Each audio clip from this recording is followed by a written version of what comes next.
ਵੇਖ रही सी आत्मा मेरी, किहड़े यार बेली आए, किहड़े मैथों दूर हो गए, ਜਿਹੜੇ हर पल नाल सी रहिंदे अज क्यों ना आए, क्यों मजबूर हो गए। ਜਦੋਂ ਲੱਕੜਾਂ ਟਿਕਾਉਂਦੇ ਸੀ ਮੇਰੇ ਸੀਨੇ ਤੇ ਮੈਂ ਧਾਹਾਂ ਮਾਰ ਮਾਰ ਕੇ ਰੋ ਰਿਹਾ ਸੀ। रूह भी मेरी तड़फी सी ਜਦੋਂ ਪਿੱਛੋਂ ਮੇਰੇ ਆਪਣੇ ਨੇ ਹੀ ਫੂਕੋ ਇਹਨੂੰ ਛੇਤੀ ਕਿਹਾ ਸੀ। ਅੱਗ ਦੇ ਭਾਂਬੜ ਨੇ ਮੇਰੀ ਰੂਹ ਅੰਦਰ ਵੀ ਇੱਕ ਭਾਂਬੜ ਜਿਹਾ ਮਚਾ ਛੱਡਿਆ। ਨਾ ਰੋਵੋ ਲੋਕੋ, ਮੈਂ ਵੀ ਇਹ ਤੁਹਾਨੂੰ ਆਪਣੇ ਦਿਲੋਂ ਕੱਢਿਆ। ਮੇਰੀ ਲਾਸ਼ ਦੇ ਚਾਰੇ ਪਾਸੇ ਲੋਹੇ ਦੇ ਸੱਬਲ ਗੱਡ ਦਿੱਤੇ ਕਿ ਕਿਤੇ ਭੱਜ ਹੀ ਨਾ ਜਾਵਾਂ। ਜਦੋਂ ਚਾਨਣ ਸੀ ਜ਼ਿੰਦਗੀ 'ਚ ਉਦੋਂ ਭੱਜ ਨਹੀਂ ਸਕਿਆ, ਹੁਣ ਕੀ ਭੱਜੂਗਾ ਜਦੋਂ ਮੈਂ ਬਣ ਗਿਆ ਕਾਲਾ ਪਰਛਾਵਾਂ। ਕਹਿੰਦਾ ਮੇਰੀ ਲਾਸ਼ ਤੇ ਕਿੰਨੀਆਂ ਹੀ ਛਾਲਾਂ ਤੇ ਚਾਦਰਾਂ ਉਹ ਪਾ ਰਹੇ ਸੀ। ਮਰ ਜਾਣ ਦੀ ਸੀ ਗਰਮੀ ਬਹੁਤ, ਪਰ ਉਹ ਤਾਂ ਇਹ ਕੱਪੜੇ ਪਾ ਕੇ ਮੇਰੀ ਰੂਹ ਨੂੰ ਹੋਰ ਤੜਫਾ ਰਹੇ ਸੀ। ਹੁਣ ਮੇਰੀ ਰੂਹ ਹੋਰ ਕੋਈ ਕੁੱਖ ਲੱਭੂਗੀ, ਹੁਣ ਮੇਰੀ ਰੂਹ ਫੇਰ ਕਿਸੇ ਨੂੰ ਠੱਗੂਗੀ। ਇਹ ਜਨਮਾਂ ਜਨਮਾਂ ਦਾ ਹੀ ਚੱਕਰ ਹੈ, ਇਹ ਕਰਮਾਂ ਕਰਮਾਂ ਦਾ ਹੀ ਚੱਕਰ ਹੈ। ਸ਼ੁਕਰ ਹੈ ਮਾਂ ਦੀ ਕੁੱਖ ਮਿਲ ਗਈ, शुक्र है प्रीत दी रूह नूं फिर मां दी कुख मिल गई। करवटे बदलते देखा मैंने मौसम को, कई बहारें आई और कई चली गई। मौसम का बदलना तो कुदरत है, इंसानों का बदलना क्यों फितरत हुई। सत श्री अकाल दोस्तों, मैं है विजय ते पंजाबी स्पैक्ट्रम ते तुहाडा सब दा स्वागत है। अज असीं गल करांगे गुरप्रीत सिंह सेखों नाल। गुरप्रीत सिंह सेखों वो शख्स ने जिन्हां ने अज तो 7 साल पहला एक किताब लिखी सी रूह। ਤਾਂ ਉਸ ਤੋਂ ਬਾਅਦ ਉਹਨਾਂ ਨੇ ਗੁਰਪ੍ਰੀਤ ਸੇਖੋਂ ਨੇ ਜਿਹੜੀ ਰੂਹ ਕਿਤਾਬ ਹੈ ਉਹ 4 ਭਾਸ਼ਾ ਵਿੱਚ ਲਿਖੀ ਸੀ ਤੇ ਅੱਜ ਜਿਹੜੀ ਹੈ ਇਹ 14 ਭਾਸ਼ਾ ਦੇ ਵਿੱਚ ਅਵੇਲੇਬਲ ਹੈਗੀ ਹੈ। ਰੂਹ ਕਿਤਾਬ ਦਾ ਟਾਈਟਲ ਕਿਉਂ ਦਿੱਤਾ ਗਿਆ ਆਪਾਂ ਇਹ ਵੀ ਗੁਰਪ੍ਰੀਤ ਸਿੰਘ ਸੇਖੋਂ ਕੋਲ ਜਾਣਾਂਗੇ।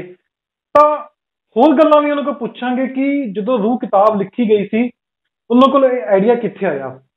ਉਹ ਸਭ ਤੋਂ ਵਿਲੱਖਣੀ ਤੇ ਸਭ ਤੋਂ ਅਲੱਗ ਗੱਲ ਇਹ ਹੈ ਕਿ ਤੁਸੀਂ ਸੁਣਿਆ ਹੋਣਾ ਜਦੋਂ ਵੀ ਕੋਈ ਆਪਣਾ किताब लैके आंदा है जो किसी भी चीज़ की प्रमोशन करनी होंदी है तो लोगों दे विच जाके, चाहे आप मूवीज़ की गल कर लीए तो लोग थिएटर दे विच जाके उत्थे लोग इकट्ठे करते हैं तो अपनी प्रमोशन करते हैं। पर गुरप्रीत सिंह सेखों एक इहो जिहे शख्स ने जिन्हां ने अपनी किताब नूं शमशान घाट दे विच जाके पंक्तियां लिख के लगाया। आपां कहांगे पूरे पंजाब की गल कर लीए या हिंदुस्तान के अलग अलग जगह दे विच जाके इन्हां ने अपनी ਜਿਹੜੀ किताब है शमशान घाट के बाहर उन्होंने लाइनां लिख के लगाइया तां जो उत्थे जिहड़े लोग आउंदे सन उन्हां नूं रूह दा पता चले भी रूह जिहड़ी है वो हर इंसान दे विच हैगी है ते रूह दा मतलब की है। साडे गुरप्रीत सिंह सेखों जुड़े हुए ने, आपां उन्हां नाल गलबात करांगे तां इह भी जरूर जाणांगे कि उन्हां ने इहो जिहा क्यों कीता कि शमशान घाट दे विच जाके उन्हां ने अपनी किताब दीयां पंक्तियां लिखियां। उस तो बाद यह किताब 14 भाषा दे विच छापी जा चुकी है। सन गुरप्रीत सिंह सेखों ने इन्होंने कई गाने भी लिखे ने। इन्होंने हुण 550 साल जो गुरु का आया सी उस पर भी इन्होंने एक ट्रैक लिखा सी जो बहुत ही ज़्यादा फेमस होया, हिट होया ते कई आपां चैनलों पर इहो जिहा ट्रैक है वो सुनिया भी है। गाने भी लिखे ने इन्होंने। इन्होंने मेन फोकस रहिंदा है कि रब नूं लभना, कुदरत नूं निहारना, कुदरत किद्दां निहारी जा सकती है। जिवें तुहानूं मैं पहला जो शेर पढ़ के सुनाया सी वो भी ही इन्हां दा लिखिया होया। ये कुदरत नूं लभदे ने। आपां रब की भी गल करने, आपां पंछियां की भी गल करने, आपां हुण सारे घर विच कैद हैगे ते कुदरत ने अपना जिहड़ा है रंग दिखाया है। रंग इस तरीके नाल दिखाया कि जिहड़े जानवर ने वो सड़कां ते आ गए ने ते इंसान जिहड़े ने वो घरां दे विच बंद हो गए ने। आपां गुरप्रीत सिंह सेखों नाल ही गल करांगे।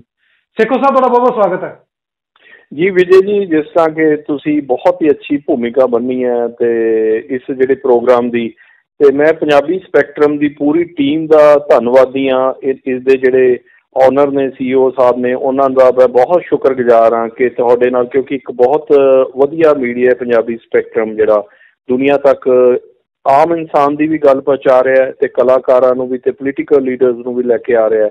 ਉਸ ਲਈ ਅਸੀਂ ਸਾਰੀ ਟੀਮ ਸਾਡੀ ਤੁਹਾਨੂੰ ਵਧਾਈ ਦਿੰਦੀ ਹੈ। ਸਾਡਾ ਵੀ ਜਿਹੜਾ ਇੱਕ ਗਰੁੱਪ ਹੈ ਆਰਟਿਸਟ ਦਾ, ਉਹ ਸਾਰੇ ਹੀ ਤੁਹਾਨੂੰ ਵਧਾਈ ਦੇ ਰਹੇ ਨੇ। गुरप्रीत जी, मेरा पहला सवाल यह है, जिवें तुसीं हुण गल कीती है कि तुसीं गाने भी सुनना पसंद करनी है, तुसीं आप खुद लिखदे भी हो गाने, तां जिहड़ी रूह दी किताब सी जिस तरीके नाल ओह बहुत ही लोकां दे विच फेमस होई, जिथों तुहाडी एक पहचान बनी, पहचान तां तुहाडी पहिलां भी सी, तुसीं गाने भी लिखदे रहे हो, पर एक विलक्षणी पहचान बनी है तुहाडी रूह वाली किताब तो।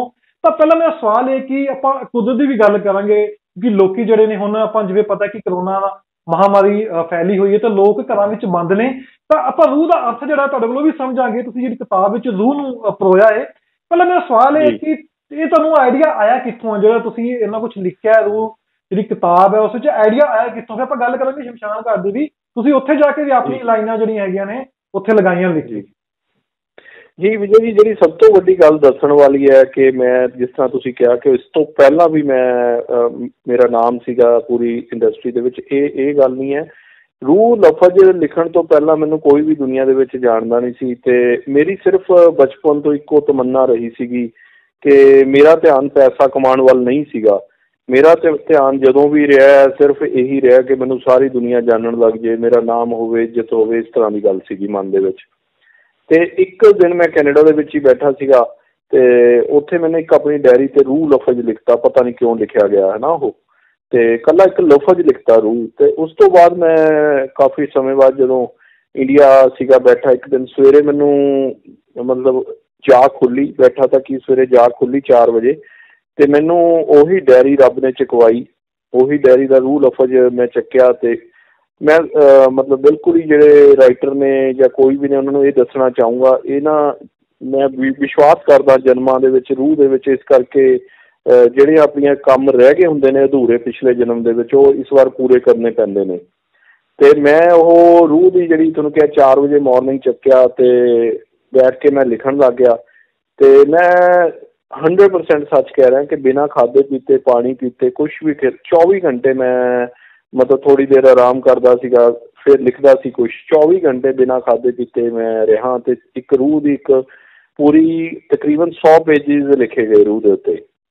ਉਹ ਸਭ ਹਾਂਜੀ ਉਹ ਮੈਂ ਉਸ ਤੋਂ ਬਾਅਦ ਮਤਲਬ ਪਹਿਲਾਂ ਮੇਰਾ ਫਰਜ਼ ਸੀ, ਕਿਉਂਕਿ ਮੈਂ ਜ਼ਿੰਦਗੀ ਦੇ ਵਿੱਚ ਪਹਿਲਾਂ ਕੁਛ ਲਾਈਨਾਂ ਲਿਖੀਆਂ ਸੀ, ਨਾ ਮੈਂ ਪੜ੍ਹਿਆ ਸੀਗਾ ਕੁਛ, ਕੋਈ ਬੁੱਕ ਪੜ੍ਹੀ ਸੀ, ਨਾ ਕੋਈ ਗੱਲ ਸੀ, ਨਾ ਬਾਤ ਸੀ। ਤੇ ਇਹ ਜ਼ਰੂਰ ਆਪਣੇ ਦਰਸ਼ਕਾਂ ਨਾਲ ਮੈਂ ਗੱਲ ਸਾਂਝੀ ਕਰਨਾ ਚਾਹੂੰਗਾ, ਕਿਉਂਕਿ ਮੀਡੀਆ ਲਾਈਨ 'ਚ ਹੋਣ ਕਰਕੇ ਤੇ ਇਸ ਕਰਕੇ ਮੇਰਾ ਰਿਲੇਸ਼ਨ ਸੀ ਜਿਹੜਾ ਪੋਇਟਸ ਨਾਲ ਜਾਂ ਵੱਡੇ ਵੱਡੇ ਆਰਟਿਸਟਾਂ ਨਾਲ ਬਣ ਚੁੱਕਿਆ ਸੀਗਾ ਹੈ ਨਾ।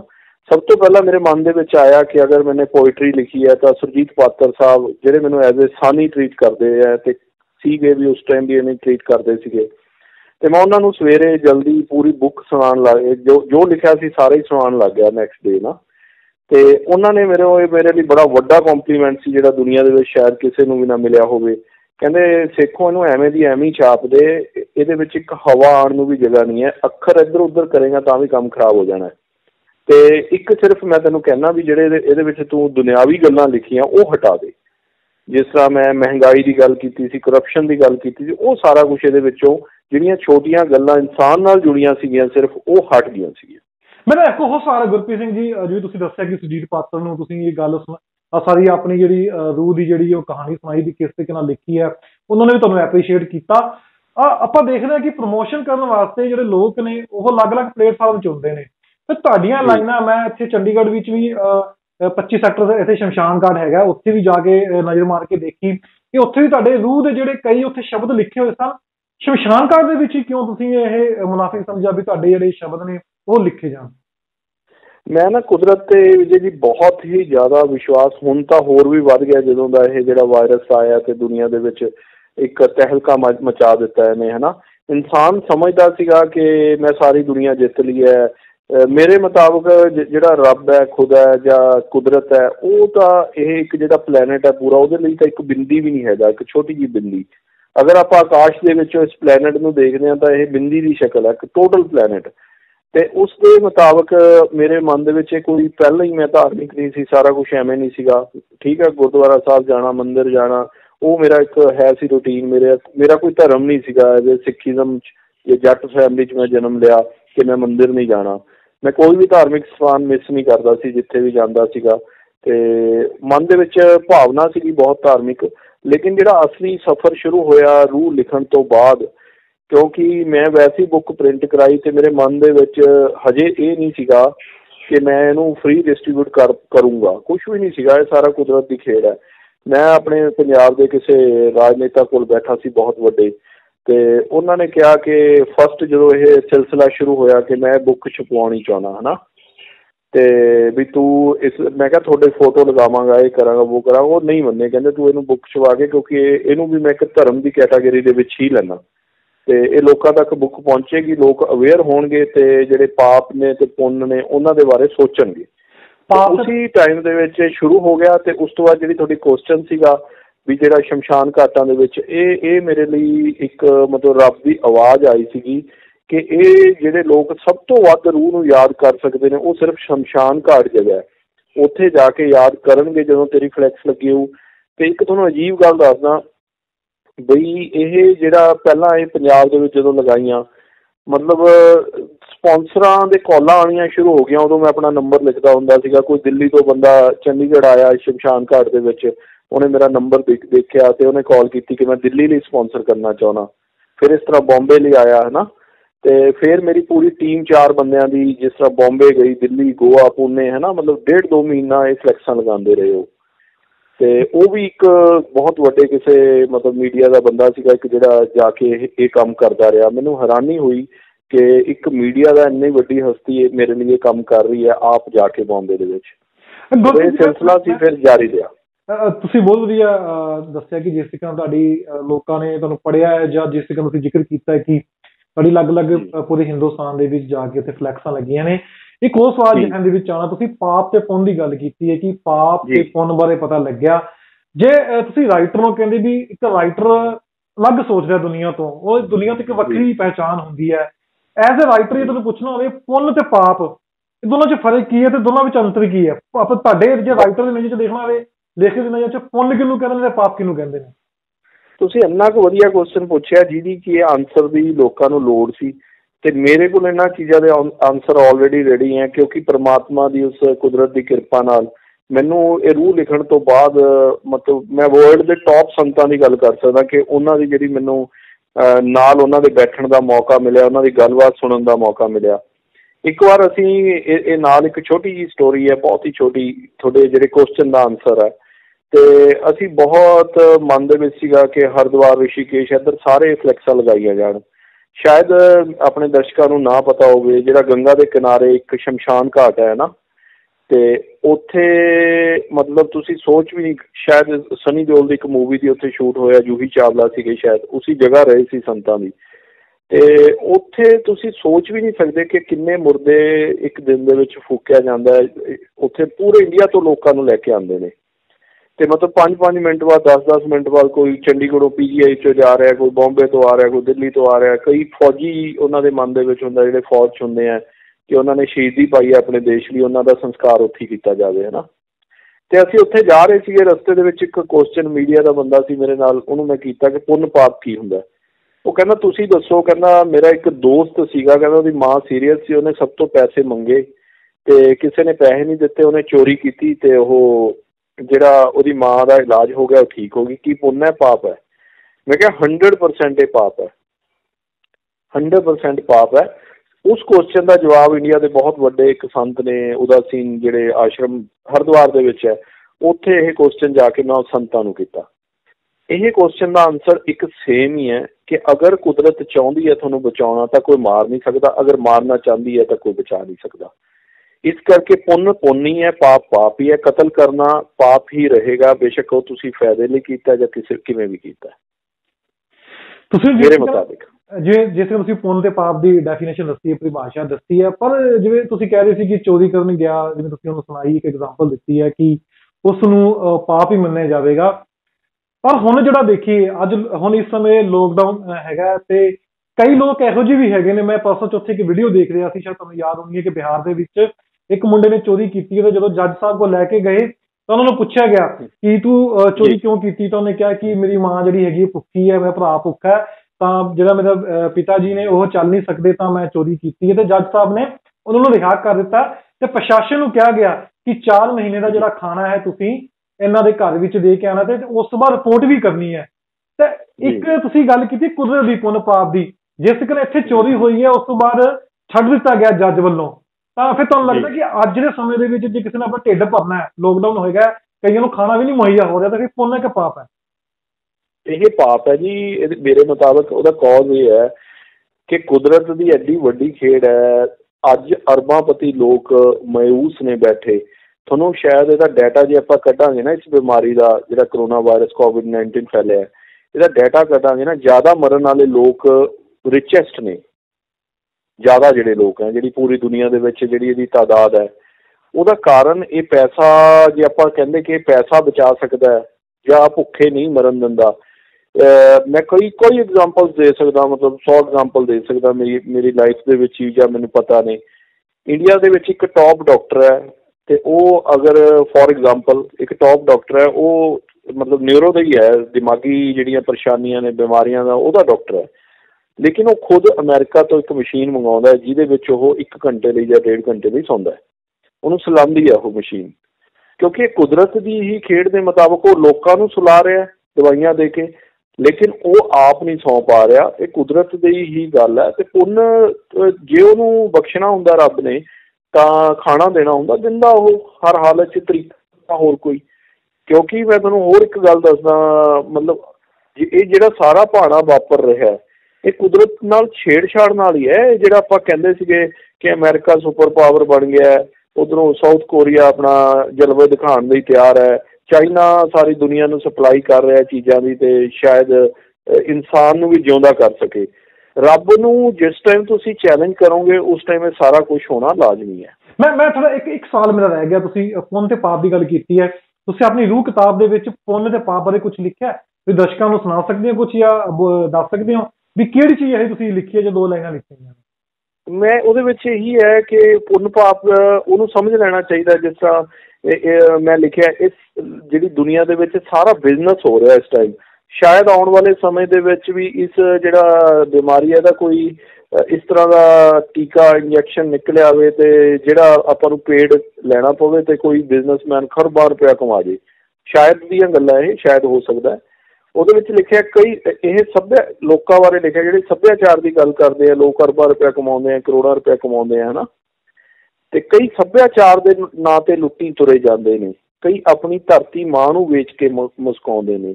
ਇੱਥੇ ਸਭ ਕੁਝ ਵਿਕ ਗਿਆ, ਰਿਸ਼ਤੇ ਵੀ ਅਤੇ ਨਾਤੇ ਵੀ। ਮੈਨੂੰ ਤਾਂ ਜਾਪਦਾ ਇੱਥੇ ਸਭ ਕੁਝ ਵਿਕ ਗਿਆ, ਪੁੱਤ ਵੀ ਅਤੇ ਮਾਤੇ ਵੀ। ਅੱਖਾਂ ਚੰਦਰੀਆਂ ਵੀ ਕੁਝ ਚੰਗਾ ਵੇਖਣਾ ਪਸੰਦ ਨਹੀਂ ਉਹ ਕਰਦੀਆਂ ਨੇ।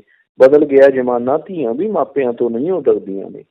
ਰਿਸ਼ਤਿਆਂ ਦਾ ਘਾਣ ਕੀਤਾ ਬਾਹਰਲੀਆਂ ਭੈੜੀਆਂ ਹਵਾਵਾਂ ਨੇ। ਪੁੱਟ ਸੁੱਟੇ ਰੁੱਖ 'ਤੇ ਕਿੱਥੇ ਉਹ ਸੰਘਣੀਆਂ ਛਾਵਾਂ ਨੇ। ਕੋਈ ਪਹਿਲਾਂ ਹੀ ਮਰ ਮੁੱਕ ਜਾਂਦਾ, ਕੋਈ ਮਰ ਕੇ ਵੀ ਹੈ ਤੜਫਾਉਂਦਾ, ਕੋਈ ਜਿਉਣ ਦੀ ਹੈ ਰੀਝ ਰੱਖਦਾ, ਕੋਈ ਭੱਠੀ ਦੇ ਕੋਲੇ ਵਾਂਗ ਹੈ ਭਖਦਾ। ਇਹ ਸਭ ਉਹਦੀਆਂ ਚਤੁਰਾਈਆਂ ਨੇ, ਲਿਖਣ ਲਈ ਸਿਰਫ ਮੇਰੇ ਜੁਮੇ ਲਾਈਆਂ ਨੇ। ਆਪ ਉਹ ਸੌਂਦਾ ਵਿੱਚ ਅਸਮਾਨਾਂ ਦੇ, ਸਾਨੂੰ ਕਿਉਂ ਭਟਕਾਉਂਦਾ ਵਿੱਚ ਸ਼ਮਸ਼ਾਨਾਂ ਦੇ। ਮਤਲਬ ਇਹ ਉਦੋਂ ਤੱਕ ਸਾਡੇ ਲਈ ਸ਼ਮਸ਼ਾਨ ਨੇ ਜਦ ਤੱਕ ਸਾਡੀ ਰੂਹ ਨੂੰ ਸ਼ਾਂਤੀ ਨਹੀਂ ਮਿਲਦੀ। ਗੀਤਾ ਦੇ ਵਿੱਚ ਇੱਕ ਲਿਖਿਆ, ਤੁਹਾਨੂੰ ਵੀ ਜਿਹੜੀ ਸ਼ਾਇਦ ਪਤਾ ਹੋਵੇ, ਅਤੇ ਗੀਤਾ ਦੇ ਵਿੱਚ ਇੱਕ ਗੱਲ ਲਿਖੀ ਹੈ ਕਿ ਜਿਹੜਾ ਰੱਬ ਹੈ ਜਾਂ ਕੁਦਰਤ ਹੈ, ਉਹ ਜਿਹੜਾ ਅਖੀਰਲਾ ਕੀੜਾ ਹੁੰਦਾ ਪੱਥਰ ਦਾ, ਅਖੀਰਲਾ ਕੀੜਾ, ਉਹਨੂੰ ਵੀ ਕੁਛ ਨਾ ਕੁਛ ਖਵਾ ਕੇ ਸੌਣ ਦੀ ਕੋਸ਼ਿਸ਼ ਕਰਦਾ। ਉਹ ਪੱਥਰ ਦੇ ਵਿੱਚ ਕਈ ਜਗ੍ਹਾ ਤੁਸੀਂ ਇਹ ਲੇਖ ਦੇਖਿਆ ਹੋਊਗਾ ਕਿ ਪੱਥਰ ਦੇ ਕੀੜੇ ਨੂੰ ਵੀ ਰੱਬ ਦਿੰਦਾ। ਤੁਸੀਂ ਜਿਵੇਂ ਕੁਦਰਤ ਦੀ ਗੱਲ ਕੀਤੀ ਹੈ, ਜਿਸ ਤਰੀਕੇ ਨਾਲ ਹੁਣ ਲੋਕਡਾਊਨ ਕੀਤਾ ਹੋਇਆ ਪੂਰੀ ਦੁਨੀਆ ਦੇ ਵਿੱਚ, ਆਪਾਂ ਇੱਕ ਦੇਸ਼ ਨਹੀਂ ਕਹਿ ਸਕਦੇ, ਪੂਰੀ ਦੁਨੀਆ ਦੇ ਵਿੱਚ ਲੋਕਡਾਊਨ ਹੈਗਾ। ਜਿਹੜੇ ਜਾਨਵਰ ਨੇ ਸੜਕਾਂ ਤੇ ਆ ਗਏ ਨੇ, ਆਪਾਂ ਦੇਖੀਆਂ ਸੀ, ਫੋਟੋਆਂ ਦੇਖੀਆਂ, ਤਸਵੀਰਾਂ ਦੇਖੀਆਂ ਸੀ। ਚੰਡੀਗੜ੍ਹ ਵਿੱਚ ਵੀ ਹੁਣ ਆਪਾਂ ਦੇਖਿਆ ਸੀ, ਮੈਂ ਖੁਦ ਦੇਖ ਕੇ ਆਇਆ ਕਿ 39 ਸੈਕਟਰ ਦੇ ਵਿੱਚ ਜਿਹੜੇ ਮੋਰ ਹੈਗੇ ਸੀ, ਤਕਰੀਬਨ ਉਹ ਸੜਕਾਂ ਦੇ ਸੀ, ਲੋਕਾਂ ਦੇ ਘਰ ਵਿੱਚ ਹੈਗੇ ਸੀ। ਇੱਕ ਕੁਦਰਤ ਦਾ ਨਿਯਮ ਹੁੰਦਾ ਹੈ, ਕੁਦਰਤ ਕਹਿੰਦੇ ਆਪਣੇ ਨਿਯਮ ਨਹੀਂ ਤੋੜਦੇ, ਇਨਸਾਨ ਨਿਯਮ ਨੂੰ ਤੋੜ ਸਕਦਾ ਹੈ। ਕੁਦਰਤ ਆਪਣੇ ਨਿਯਮ ਨਹੀਂ ਤੋੜਦੀ, ਕੁਦਰਤ ਆਪਣੇ ਨਿਯਮਾਂ ਦੇ ਹਿਸਾਬ ਨਾਲ ਹੀ ਚੱਲਦੀ ਹੈ। ਤੇ ਇਨਸਾਨ ਨੇ ਨਿਯਮ ਤੋੜ ਦਿੱਤੇ ਤਾਂ ਉਸ ਤੋਂ ਬਾਅਦ ਜਾ ਕੇ ਇਸ ਤਰੀਕੇ ਦੀ ਕੰਡੀਸ਼ਨ ਹੋ ਗਈ ਹੈ। ਆਪਾਂ ਇਹ ਤਾਂ ਨਹੀਂ ਕਹਿ ਸਕਦੇ ਜਿਹੜੀ COVID-19 ਹੈ ਜਾਂ ਕਰੋਨਾ ਹੈਗਾ ਉਹ ਕੁਦਰਤ ਨੇ ਦਿੱਤਾ ਹੈ। ਇਹ ਇਨਸਾਨਾਂ ਦੇ ਕਿਤੇ ਨਾ ਕਿਤੇ, ਜਿਸ ਦਾ ਜ਼ਿਕਰ ਆਉਂਦਾ ਚਾਈਨਾ ਦੀ ਗੱਲ ਕਰ ਲਈਏ ਜਾਂ ਅਮਰੀਕਾ ਦੀ ਗੱਲ ਕਰ ਲਈਏ, ਬਾਕੀ ਕੰਟਰੀਆਂ ਦੀ, ਆਪਾਂ ਐਕਸਪੈਰੀਮੈਂਟ ਕਰਨੇ ਆ। ਹੋਰ ਵਧੀਆ ਪਾਉਣ ਦੇ ਵਿੱਚ ਆਪਾਂ ਐਕਸਪੈਰੀਮੈਂਟ ਕਰਨੇ ਆ। ਉਹ ਐਕਸਪੈਰੀਮੈਂਟ ਕਿਤੇ ਨਾ ਕਿਤੇ ਜਾ ਕੇ ਆਪਣੇ ਦੇ ਭਾਰੂ ਪੈ ਗਿਆ। ਤਾਂ ਅੱਜ ਜਿਸ ਤਰੀਕੇ ਨਾਲ ਸਾਰੇ ਇਨਸਾਨ ਬੰਦ ਹੋ ਗਏ ਨੇ, ਕੁਦਰਤ ਨੇ ਆਪਣੇ ਫਿਰ ਰੰਗ ਦਿਖਾਉਣਾ ਸ਼ੁਰੂ ਕਰ ਦਿੱਤਾ ਕਿ ਕਦੇ ਕੁਦਰਤ ਦਾ ਨਿਯਮ ਨਹੀਂ ਬਦਲਦਾ। ਫਿਰ ਤੁਸੀਂ ਕਿਸ ਤਰੀਕੇ ਨਾਲ ਦੇਖਦੇ ਹੋ ਇਸ ਚੀਜ਼ ਨੂੰ, ਵੀ ਜਿਹੜਾ ਕੁਦਰਤ ਹੈਗਾ ਉਹਦਾ ਨਿਯਮ ਨਹੀਂ ਬਦਲਿਆ, ਇਨਸਾਨ ਨੇ ਕਿਤੇ ਨਾ ਕਿਤੇ ਨਿਯਮ ਤੋੜਤੇ ਆਪਣੇ। ਜਿਹੜਾ ਜਾਨਵਰ ਨੇ, ਜਿਵੇਂ ਸਟਰੀਟ ਡੌਗਸ ਨੇ, ਅੱਜ ਲੱਭਦੇ ਫਿਰਦੇ ਨੇ ਕਿ ਇਨਸਾਨ ਜਿਹੜਾ ਬਾਹਰ ਘੁੰਮਦਾ ਸੀਗਾ ਸਾਨੂੰ ਅੰਦਰ ਭਜਾਉਂਦਾ ਸੀਗਾ। ਜਿਹੜੇ ਪਸ਼ੂ ਪੰਛੀ ਨੇ ਉੱਪਰ ਅਸਮਾਨ ਦੇ ਵਿੱਚ, ਅਸਮਾਨ ਇੰਨਾ ਕੁ ਜ਼ਿਆਦਾ ਸਾਫ਼ ਹੋ ਗਿਆ।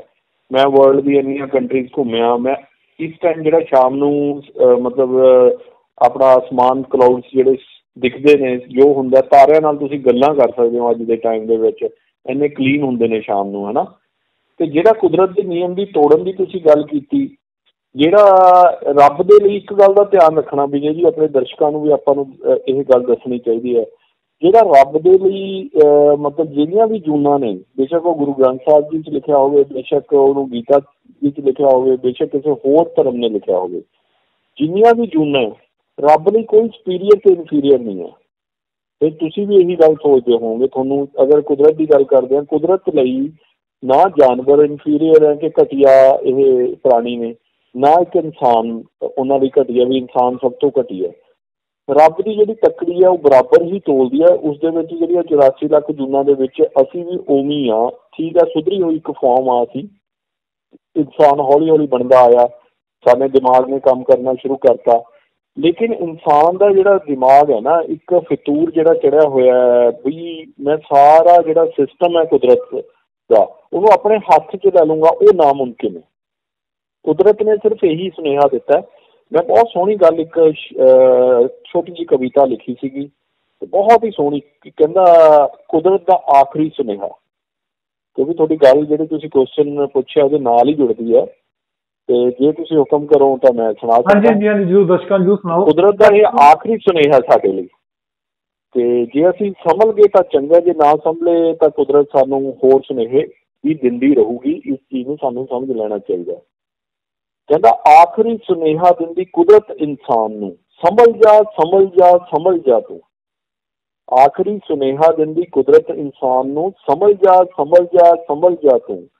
ਜੇ ਨਾ ਸਮਝਿਆ ਕੁਦਰਤ ਨੂੰ ਸਮਝਾਉਣਾ ਵੀ ਆਉਂਦਾ ਹੈ, ਪਤਾ ਨਹੀਂ ਇੰਨਾ ਗੰਦ ਪਾ ਕੇ ਵੀ ਇਨਸਾਨ ਕਿਉਂ ਨਾ ਪਛਤਾਉਂਦਾ ਹੈ। ਕੁਦਰਤ ਦੇ ਰਹਿਮੋ ਕਰਮ ਤੇ ਹੀ ਤਾਂ ਤੂੰ ਜਿਉਂਦਾ ਹੈ, ਆਪਣੇ ਕੱਪੜਿਆਂ ਨੂੰ ਆਪਣੇ ਖੂਨ ਨਾਲ ਹੀ ਤੂੰ ਕਿਉਂ ਭਿਉਂਦਾ ਹੈ। ਆਖਰੀ ਸੁਨੇਹਾ ਦਿੰਦੀ ਕੁਦਰਤ ਇਨਸਾਨ ਨੂੰ, ਸੁਧਰ ਜਾ ਸੁਧਰ ਜਾ ਸੁਧਰ ਜਾ ਤੂੰ। ਕੁਦਰਤ ਤਾਂ ਆਪਣਾ ਇਲਾਜ ਖੁਦ ਕਰ ਲਊਗੀ, ਦੱਸ ਤੇਰਾ ਇਲਾਜ ਕੌਣ ਕਰੂਗਾ। ਜੇ ਭਟਕਿਆ ਰਿਹਾ ਇਨਸਾਨ ਇੰਝ ਹੀ ਤਾਂ ਮਰੂਗਾ। ਇਹੀ ਸੁਨੇਹਾ ਦਿੰਦੀ ਅੱਜ ਕੁਦਰਤ ਇਨਸਾਨ ਨੂੰ, ਬਦਲ ਜਾ ਹੁਣ ਤਾਂ ਬਦਲ ਜਾ ਤੂੰ, ਹੁਣ ਤਾਂ ਬਦਲ ਜਾ ਤੂੰ, ਹੁਣ ਤਾਂ ਬਦਲ ਜਾ। ਦੇਖੋ 2-3 ਲਫ਼ਜ਼ ਆਏ ਨੇ, ਸਮਝ ਜਾ, ਸੁਧਰ ਜਾ ਤੇ ਬਦਲ ਜਾ। ਇਨਸਾਨ ਦੀ ਲਾਈਫ ਦੇ 3 ਫੇਜ਼ ਹੁੰਦੇ ਨੇ। ਪਹਿਲਾਂ ਉਹਨੂੰ ਜ਼ਿੰਦਗੀ ਦੇ ਵਿੱਚ ਇੱਕ ਬੱਚਾ ਹੁੰਦਾ, ਉਹਨੂੰ ਸੰਭਲਣਾ ਪੈਂਦਾ ਹੈ ਨਾ, ਤੁਰਨ ਲਈ ਵੀ ਸੰਭਲਣਾ ਪੈਂਦਾ ਉਹਨੂੰ, ਮਤਲਬ ਫੜ ਕੇ ਚੱਲਦਾ ਉਹ। ਫਿਰ ਉਸ ਤੋਂ ਬਾਅਦ ਸੁਧਰਨਾ ਪੈਂਦਾ। ਜੇ ਉਹ ਸੁਧਰੇ ਨਾ, ਉਹਦੀਆਂ ਮਾੜੀਆਂ ਆਦਤਾਂ ਪੈ ਜਾਂਦੀਆਂ, ਉਹਦੀ ਜਿਹੜਾ ਸਰਕਲ ਹੁੰਦਾ ਉਹ ਮਾੜਾ ਹੋ ਜਾਂਦਾ।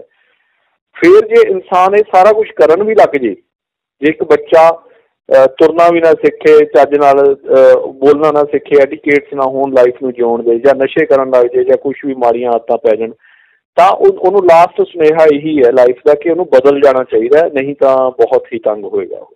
ਮੈਂ ਇੱਕ ਮੇਰਾ ਹੋਰ ਸਵਾਲ ਗੁਰਪ੍ਰੀਤ ਸਿੰਘ ਜੀ, ਜਿਵੇਂ ਤੁਸੀਂ ਗੱਲ ਕੀਤੀ ਕੁਦਰਤ ਦੀ, ਬਹੁਤ ਵਧੀਆ ਦੱਸਿਆ ਤੁਸੀਂ ਦਰਸ਼ਕਾਂ ਨੂੰ ਵੀ। ਹੁਣ ਤੁਸੀਂ ਜਿਵੇਂ ਮੇਰੇ ਹੁਣ ਜ਼ਿਹਨ 'ਚ ਇੱਕ ਸਵਾਲ ਆਇਆ ਸੀ ਕਿ ਇਨਸਾਨ ਜਿਹੜੇ ਘਰਾਂ ਵਿੱਚ ਬੰਦ ਹੋ ਗਏ ਨੇ, ਤੁਹਾਨੂੰ ਲੱਗਦਾ ਕਿ ਇਨਸਾਨ ਘਰਾਂ ਵਿੱਚ ਬੰਦ ਹੋ ਗਏ ਨੇ ਕਿ ਇਨਸਾਨਾਂ ਦੀਆਂ ਰੂਹਾਂ ਘਰਾਂ ਵਿੱਚ ਬੰਦ ਹੋ ਗਈਆਂ? ਇਨਸਾਨਾਂ ਦੀਆਂ ਰੂਹਾਂ, ਮਤਲਬ ਹੁਣ ਉਹ ਮੌਕਾ ਆਇਆ ਕਿ ਰੂਹਾਂ ਨੂੰ ਆਪਣਾ ਨਾ, ਅੱਗੇ ਇਨਸਾਨ ਵਿਜੇ ਜੀ ਸਿਰਫ ਨਾ, ਮੈਂ ਵੀ ਖੁਦ ਆਪਣੇ ਆਪ ਨੂੰ ਕਹਿ ਰਿਹਾ ਕਿ ਇਕੱਲੇ ਦਿਮਾਗ ਨਾਲ ਸੋਚਦਾ ਸੀ, ਕਿਉਂਕਿ ਟਾਈਮ ਹੀ ਨਹੀਂ ਮਿਲਦਾ ਸੀ ਰੂਹ ਨਾਲ ਸੋਚਣ ਦਾ।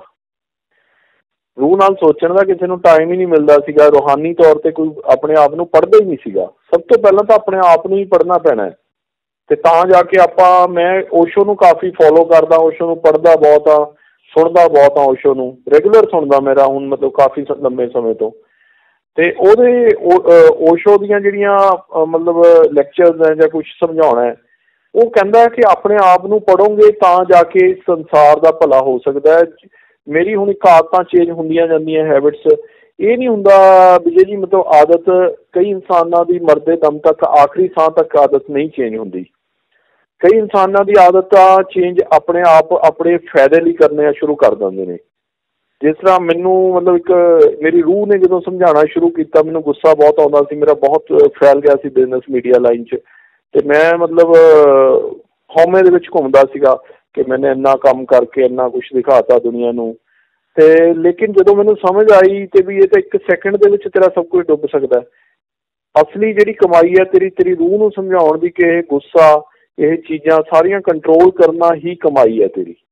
ਤੁਸੀਂ ਇਸ ਕਰਕੇ ਮੈਂ ਗੁਰਪ੍ਰੀਤ ਸਿੰਘ ਤੁਹਾਨੂੰ ਟੋਕਣਾ ਚਾਹੁੰਦਾ, ਇੱਕ ਉਹ ਸਵਾਲ ਮੇਰੇ ਜ਼ਿਹਨ 'ਚ ਆ ਰਿਹਾ, ਜਿਵੇਂ ਤੁਸੀਂ ਹੁਣ ਗੱਲ ਕੀਤੀ ਹੈ ਕਿ ਹਉਮੈ ਦੇ ਵਿੱਚ ਰਹਿਣਾ, ਤੁਸੀਂ ਰਹਿ ਰਹੇ ਸੀ, ਉਸ ਤੋਂ ਬਾਅਦ ਫਿਰ ਤੁਸੀਂ ਆਪਣੇ ਆਪ ਨੂੰ ਪਛਾਣਿਆ।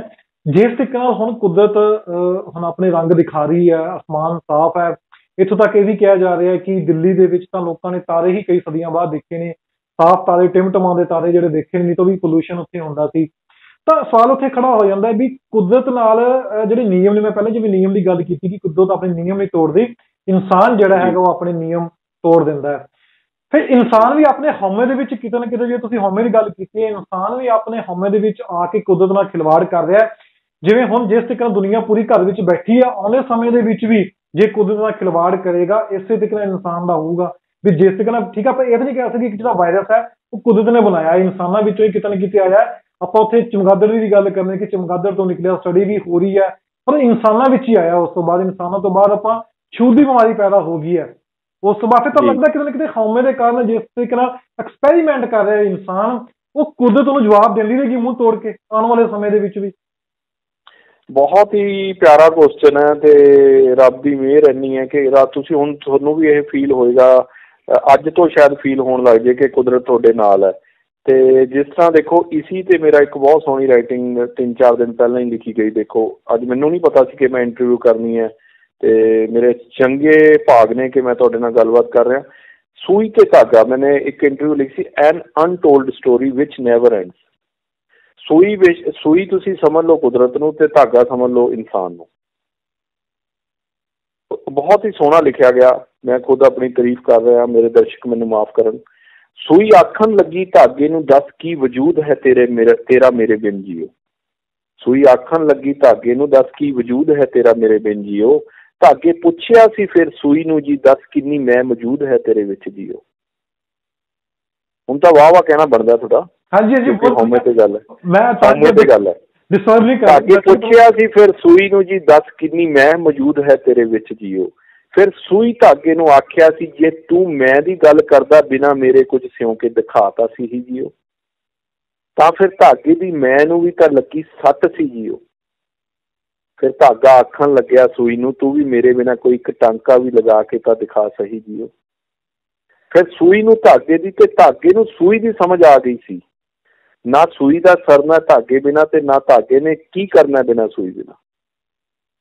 ਕਹਿੰਦਾ ਜੇ ਸੂਈ ਅਤੇ ਧਾਗੇ ਦੀ ਇਸ ਗੱਲਬਾਤ ਨੂੰ ਸੁਣ ਕੇ ਸਾਨੂੰ ਸਮਝ ਆ ਜਾਵੇ ਕਿ ਸਭ ਤਾਣਾ ਬਾਣਾ ਉਸ ਕੁਦਰਤ ਦਾ ਹੀ ਬੁਣਿਆ ਹੋਇਆ ਹੈ, ਮੇਰਾ ਇਸ ਕੁਦਰਤ ਬਿਨਾਂ ਨਹੀਂ ਸਰਨਾ, ਤੇ ਕੁਦਰਤ ਨੂੰ ਕੀ ਫਾਇਦਾ ਜਿਉਣ ਦਾ, ਕੁਛ ਕਰਨ ਦਾ, ਇਹ ਬਣਾਉਣ ਦਾ ਸਾਰਾ ਕੁਛ, ਜੇ ਉਹ ਆਪਾਂ ਉਹਦੇ ਨਾਲ ਰਲ ਕੇ ਨਹੀਂ ਚੱਲਾਂਗੇ। ਬਹੁਤ ਵਧੀਆ ਗੁਰਪ੍ਰੀਤ ਸਿੰਘ ਜੀ, ਤੁਸੀਂ ਬਹੁਤ ਵਧੀਆ ਲਿਖਿਆ। ਤੇ ਇਹ ਜ਼ੂ ਜਿਹੜੀ ਕਿਤਾਬ ਹੈ, ਜਿਸ ਤਰੀਕੇ ਨਾਲ ਇੰਨਾ ਸਮਾਂ ਹੋ ਗਿਆ ਆਉਂਦੇ ਨੂੰ, ਹੋਰ ਕਿਹੜੀਆਂ ਇਹੋ ਜਿਹੀਆਂ ਦੇ ਵਿੱਚ ਲਾਈਨਾਂ ਲਿਖੀਆਂ ਜੋ ਦਰਸ਼ਕ ਨਾਲ ਸਾਂਝੀਆਂ ਕਰਨਾ? ਕਿਉਂਕਿ ਜਿਹੜੇ ਹੁਣ ਲੋਕੀ ਘਰ ਵਿੱਚ ਬੈਠੇ ਨੇ, ਲੋਕੀ ਇਸੇ ਤਰੀਕੇ ਨਾਲ ਸੁਣਨਾ ਪਸੰਦ ਕਰਦੇ ਨੇ, ਕਿਉਂਕਿ ਮੋਬਾਇਲ ਉੱਪਰ ਜਾਂ ਟੀਵੀ ਉੱਪਰ ਆਪਾਂ 24 ਘੰਟੇ ਨਹੀਂ ਅੱਗੇ ਬੈਠ ਸਕਦੇ। ਲੋਕਾਂ ਨੂੰ ਥੋੜਾ ਰਿਲੈਕਸੇਸ਼ਨ ਚਾਹੀਦੀ ਹੈ, ਰਿਲੈਕਸ ਹੋਣਾ ਪੈਣਾ ਹੈ, ਕਿਉਂਕਿ ਹੁਣ ਆਪਾਂ ਬਾਹਰ ਨਹੀਂ ਜਾ ਸਕਦੇ। ਇਹੋ ਜਿਹੀ ਹੋਰ ਕਿਹੜੀ ਚੀਜ਼ਾਂ ਨੇ ਜਿਹੜੀਆਂ ਆਪਾਂ ਆਸਾਨੀ ਨਾਲ ਲੋਕਾਂ ਨੂੰ ਸਮਝਾ ਸਕੀਏ ਕਿ ਕੁਦਰਤ ਜਿਹੜੀ ਹੈਗੀ ਹੈ ਉਸ ਨਾਲ ਖਿਲਵਾੜ ਨਹੀਂ ਕਰਨਾ ਚਾਹੀਦਾ? ਜੇ ਤੁਸੀਂ ਘਰ ਵਿੱਚ ਬੈਠੇ ਹੋ, ਫੈਮਿਲੀ ਦੇ ਵਿੱਚ ਬੈਠੋ, ਕਿਉਂਕਿ ਪਹਿਲਾਂ ਸਾਰਿਆਂ ਨੂੰ ਹੁੰਦਾ ਸੀ ਕਿ ਸਾਡੇ ਕੋਲ ਸਮਾਂ ਨਹੀਂ ਹੈਗਾ, ਅਸੀਂ ਸਮਾਂ ਨਹੀਂ ਦੇ ਪਾ ਰਹੇ ਪਰਿਵਾਰ ਨੂੰ। ਅਸੀਂ ਹੁਣ ਪਰਿਵਾਰ ਦੇ ਵਿੱਚ ਬੈਠੇ ਕਾਫੀ ਦਿਨ ਹੋ ਗਏ ਨੇ, ਹਲੇ ਸਾਨੂੰ ਅੱਗੇ ਹੋਰ ਜਾ ਕੇ ਬੈਠਣਾ ਪੈਣਾ, ਕਿਉਂਕਿ 3 ਮਈ ਤੱਕ ਜਿਹੜਾ ਉਹ ਲੋਕਡਾਊਨ ਕੀਤਾ ਗਿਆ। ਆਸਾਨ ਸ਼ਬਦਾਂ ਦੇ ਵਿੱਚ ਮੈਂ ਕਹੂੰਗਾ, ਜੋ ਤੁਸੀਂ ਰੂਹ ਕਿਤਾਬ ਵਿੱਚ ਹੋਰ ਲਿਖਿਆ, ਜੋ ਤੁਸੀਂ ਦਰਸ਼ਕਾਂ ਨੂੰ ਦੱਸ ਸਕੋ, ਕਿ ਪਰਿਵਾਰ ਬਾਰੇ ਕੋਈ 2 ਲਾਈਨਾਂ ਦੱਸ ਸਕੋ। ਮੈਂ ਥੋੜਾ ਚਾਹੁੰਦਾ ਕਿ ਮੈਂ ਰੂਹ ਜ਼ਿਆਦਾ ਸੁਣਾਵਾਂ, ਤੇ ਉਹਦੇ ਨਾਲ ਇਹ ਹੈ ਕਿ ਜਿਹੜਾ ਇਹ ਸਮਾਂ, ਜਿਹੜੇ ਬੇਸ਼ੱਕ ਦੁਨੀਆ ਦੇ ਵਿੱਚ ਕੋਈ ਵੀ ਇਨਸਾਨ ਇਸ ਫਾਨੀ ਸੰਸਾਰ ਨੂੰ ਅਲਵਿਦਾ ਕਹਿ ਰਿਹਾ, ਉਹ ਹੈ ਸਾਡਾ ਆਪਣੀ, ਸਾਡੇ ਜੀਵ ਇਨਸਾਨੀ ਕੌਮ ਹੈ। ਉਹਦੇ ਵਿੱਚ ਨਾ ਕੋਈ ਧਰਮ ਹੈ, ਨਾ ਕੋਈ ਹੋਰ, ਕੋਈ ਗੋਰਾ ਹੈ, ਨਾ ਕਾਲਾ ਹੈ, ਨਾ ਚਿੱਟਾ, ਨਾ ਪੀਲਾ, ਕੁਛ ਨਹੀਂ ਹੈ, ਨਾ ਰੰਗ ਭੇਦ ਭਾਵ, ਕੁਛ ਨਹੀਂ ਹੈ।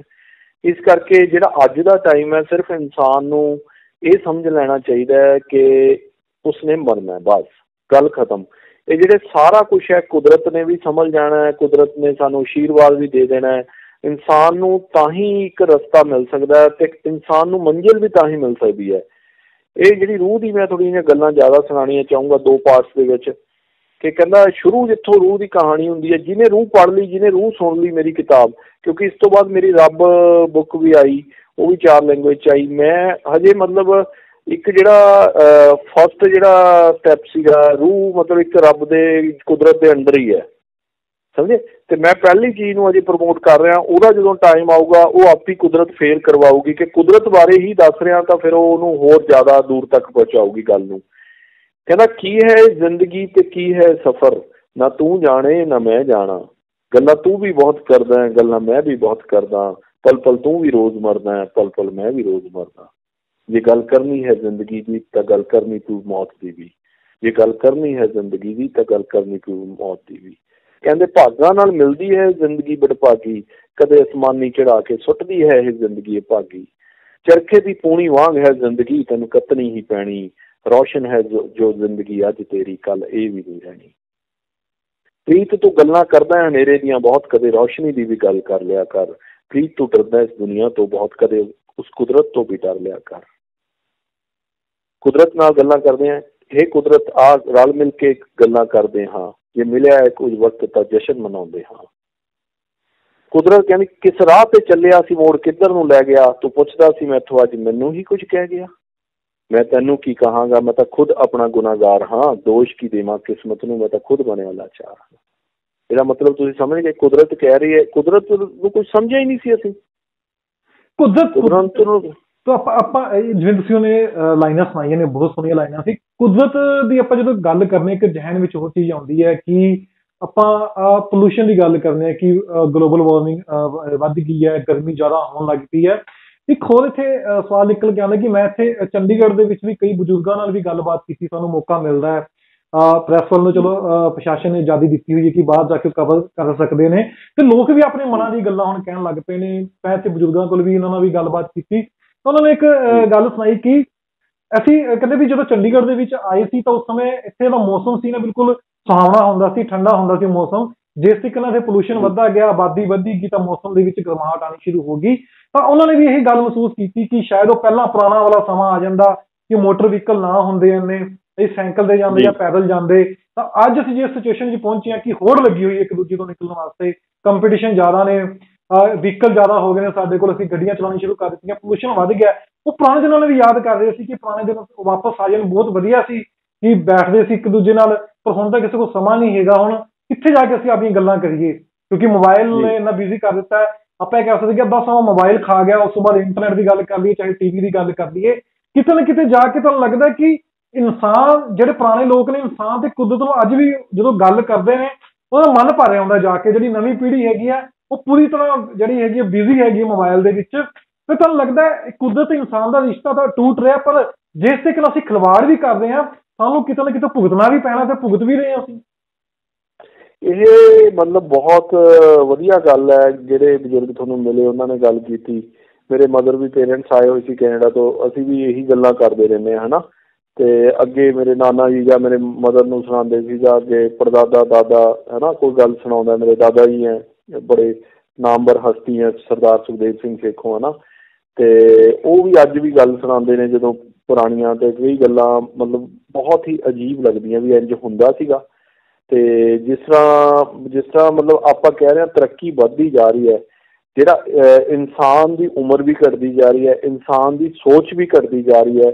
ਇਨਸਾਨ ਇਸ ਗੱਲ 'ਤੇ ਖੁਸ਼ ਨਾ ਹੋਵੇ ਕਿ ਉਹਨੇ ਤਰੱਕੀ ਕਰ ਲਈ ਅਤੇ ਪਤਾ ਨਹੀਂ ਕੀ ਹੋ ਗਿਆ, ਕੀ ਖੱਟ ਲਿਆ ਉਹਨੇ ਤਰੱਕੀ ਦੀ। ਅੱਜ ਤੁਹਾਨੂੰ ਵਿਜੇ ਜੀ, ਤੁਹਾਨੂੰ ਵੀ ਮਹਿਸੂਸ ਹੁੰਦਾ ਹੋਊਗਾ, ਤੁਸੀਂ ਸੋਚਿਓ ਕਿ ਤੁਹਾਡੀਆਂ ਜਿਹੜੀਆਂ ਜ਼ਰੂਰਤਾਂ ਨੇ ਉਹ ਬਹੁਤ ਘੱਟ ਗਈਆਂ ਨੇ।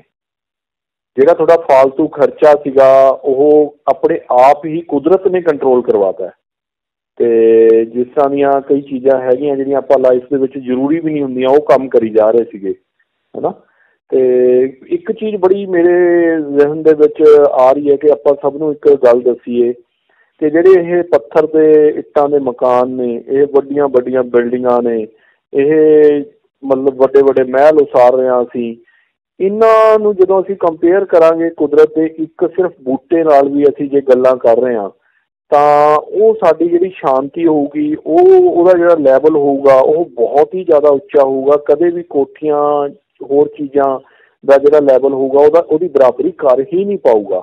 ਮੈਂ ਤੁਹਾਨੂੰ ਇੱਕ ਹਾਦਸੇ ਦੀ ਇੱਕ ਬਹੁਤ ਸੋਹਣੀ ਵਿਜੇ ਜੀ ਗੱਲ ਦੱਸਦਾ। ਚੰਡੀਗੜ੍ਹ 22 ਸੈਕਟਰ ਦੇ ਵਿੱਚ ਮੇਰੇ ਮਾਸੜ ਜੀ ਲੰਡਨ ਤੋਂ ਸੀਗੇ, ਉਹਨਾਂ ਦਾ ਘਰ ਸੀਗਾ।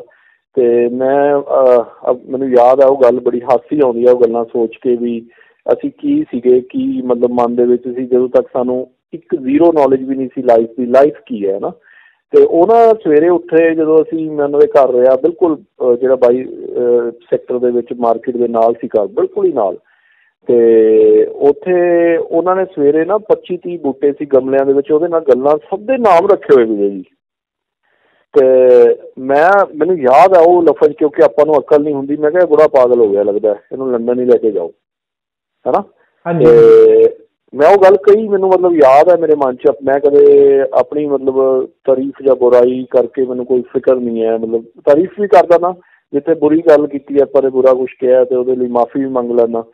ਤੇ ਉਸ ਤੋਂ ਬਾਅਦ ਹੁਣ ਮੈਨੂੰ ਫੀਲ ਹੁੰਦਾ ਜਿਵੇਂ ਕੁਆਰੰਟਾਈਨ ਹੋਇਆ, ਇਹ ਸਾਰਾ ਲੋਕਡਾਊਨ ਹੋਇਆ, ਤੇ ਮੈਨੂੰ ਮਤਲਬ ਮੈਂ ਇੱਕ ਦੋ ਬੂਟੇ ਮੇਰੇ ਜਿਹੜੇ ਫਰੂਟ ਦੇ ਨੇ, ਉਹਨਾਂ ਨਾਲ ਮੈਂ ਉਹਨਾਂ ਦੇ ਨਾਮ ਰੱਖਦੇ ਨੇ, ਤੇ ਉਹਨਾਂ ਨਾਲ ਮੈਂ ਅੱਧਾ ਘੰਟਾ ਬੈਠ ਕੇ ਗੱਲ ਕਰਦਾ ਹੈ ਨਾ। ਤੇ ਅਜੀਬ, ਅੱਜ ਮੈਨੂੰ ਵੀ ਕੋਈ ਪਾਗਲ ਕਹਿ ਸਕਦਾ, ਸਾਡੇ ਦਰਸ਼ਕ ਵੀ ਜਾਂ ਤੁਸੀਂ ਵੀ, ਲੇਕਿਨ ਤੁਸੀਂ ਇੱਕ ਮਹਿਸੂਸ ਕਰੋਗੇ 100% ਸੱਚਾਈ ਹੈ, ਤੇ ਰਿਸਰਚ ਵੀ ਹੋ ਚੁੱਕੀ ਹੈ ਕਿ ਜੇ ਤੁਸੀਂ ਬੂਟਿਆਂ ਨਾਲ ਗੱਲ ਕਰਦੇ ਹੋ ਤਾਂ ਫਲ ਜ਼ਿਆਦਾ ਦਿੰਦੇ ਨੇ। ਮਤਲਬ ਇਸ ਤਰ੍ਹਾਂ ਦੀਆਂ ਗੱਲਾਂ ਨੇ। ਕੁਦਰਤ ਤੇ ਸਾਡੀ ਜਿਹੜੀ ਸਾਂਝ ਹੈ, ਹਰ ਚੀਜ਼ ਦੀ ਸਾਂਝ ਹੈ, ਜਾਨਵਰ ਦੀ ਵੀ ਸਾਡੇ ਨਾਲ ਸਾਂਝ ਹੈ, ਤੇ ਸਾਨੂੰ ਉਹ ਸਾਂਝ ਕਾਇਮ ਰੱਖਣੀ ਪੈਣੀ ਹੈ।